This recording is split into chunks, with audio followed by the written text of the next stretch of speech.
మొదటి దశ పంచాయతీ ఎన్నికల నామినేషన్ల గడువు ముగిసింది. ఇవాళ సర్పంచ్ స్థానాలకు 4901 నామినేషన్లు దాఖలు చేశారు. అలాగే వార్డు మెంబర్ల స్థానాలకు 9643 నామినేషన్లు దాఖలయ్యాయి.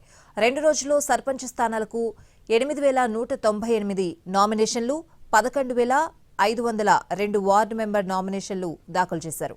మొదటి విడతలో 4236 గ్రామ పంచాయతీలు, 37440 వార్డుల్లో నామినేషన్లు స్వీకరించారు. రేపు నామినేషన్ల పరిశీలన, చెల్లుబాటైన నామినేషన్ల వివరాలు వెల్లడించనున్నారు. ఎల్లుండి అప్పీళ్ల స్వీకరణ, డిసెంబర్ 2న అప్పీళ్ల పరిష్కారం ఉంటుంది. డిసెంబర్ 3న నామినేషన్ల ఉపసంహరణ గడువు ముగియనుంది. అదే రోజు పోటీలో ఉన్న అభ్యర్థుల వివరాలు ప్రకటిస్తారు. వచ్చే నెల 11న పోలింగ్, ఓట్ల లెక్కింపు, ఉప సర్పంచ్ ఎన్నిక ఉంటుందని అధికారులు తెలిపారు. రేపటి నుంచి డిసెంబర్ 2 వరకు రెండో విడత ఎన్నికల నామినేషన్లు స్వీకరించనున్నారు.